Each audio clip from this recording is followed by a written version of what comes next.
ছেলেদের বয়ঃসন্ধির মতো 40 বা 40-এর পরের জীবনেরও একটা নাম থাকা উচিত।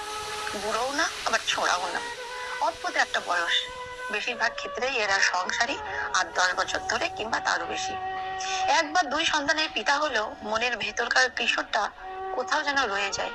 সেই মনের কিশোরটাকে অবদমনের ক্লান্তিকর প্রচেষ্টা সবসময়। কারণ পরিবেশ পরিস্থিতির কাছে ছোড়া হয়ে থাকাটা নিছক হাস্যকর। যা পাওয়ার ছিল আর যা পাওয়া হয়নি, মনটা সেই হিসাব করতে বসে যায়। মন না চাইতেও ব্যস্ত, নিরলস ব্যস্ত থাকতে হয় শুধু বিভিন্ন কাজ, জীবিকা ও জীবিকা সংক্রান্ত কাজকর্ম, সংসারে সকলের প্রতি দায় দায়িত্ব কর্তব্য পালন করতে গিয়ে। তবু দিনের শেষে না পাওয়াগুলো কেমন যেন খোঁচাতে থাকে। দিনের শেষে মনে হয় কেউ তো থাকুক, কেউ তো শুনুক মনের সব অব্যক্ত বেদনার কথা, কোনো জাজমেন্ট ছাড়াই। এইসব করতে করতে জীবনটা বন্ধুহীন হয়ে যায়।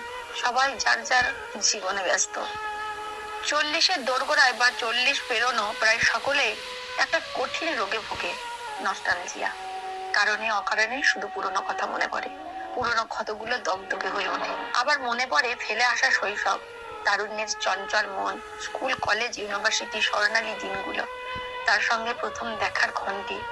কখনো বা না ফুরোনো কত গল্প, বৃষ্টি বিলাস, কত স্মৃতি উকি দেয় মানুষ পথে। তার অনেকটাই সুখের স্মৃতি, কিন্তু বেশিরভাগটাই কঠিন দুঃখের, গভীর বেদনার, তীব্র শোকের বা বিচ্ছেদের। যে কিছু সময়ের জন্য নিজের হয়েছিল, যে কষ্ট দিয়েছিল কিংবা না চাইতো যাকে কষ্ট দিতে হয়েছিল, সব মনে পড়ে যায় সময়ে অসময়ে। রাতের বেলা সব কাজ সেরে যদি আয়নার সামনে কোনোদিন দাঁড়ায়, তবে বড় অসুন্দর মনে হয় নিজেকে। অনেক চুলে পাক ধরেছে ইতিমধ্যেই, পাল্লা দিয়ে পড়ে গিয়ে চুল অর্ধেক, চোখে মুখে বলি রেখা, সবে আঁকিমুখি শুরু করেছে। সাথে বেড়েছে মধ্যপ্রদেশে মেদ, ছুরি ভুঁড়ি।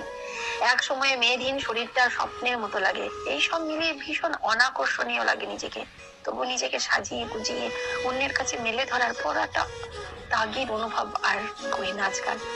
এখন তো আর সেই কিশোর বা তরুণ বয়সের ছেলে মানুষই উদ্দামতা বা বেপরোয়া বাঁধ ভাঙা উচ্ছ্বাস নেই।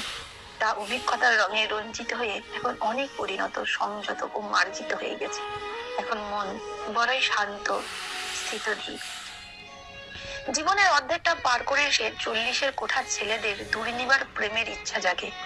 না, প্রেম করার জন্য প্রেম না, মনে হয় কেউ থাকুক, কেউ শুনুক সব কথা, বুঝুক সঠিকভাবে। আবার কারো আকর্ষণে কেন্দ্রবিন্দু হতে মন চায়। মনটা আবার সবকিছু নতুন করে শুরু করতে চায়। তখনই কেউ যেন একটা স্মরণ করিয়ে দেয় যে তারা ওই রকম পরিস্থিতিতে ফেরার কোনো উপায় নেই। তার এসব চিন্তা করা নিতান্তই অমূলক, কোনোভাবেই তা শোভাও পায় না। মন নতুন কাউকে চাই না, পুরোনো মানুষটাকেই আবার নতুন করে চাই। আবার তার নয়নের মনি হয়ে থাকার বড় স্বাদ হয়। সংসার, বাস্তবতা সব অস্বীকার করতে চায়।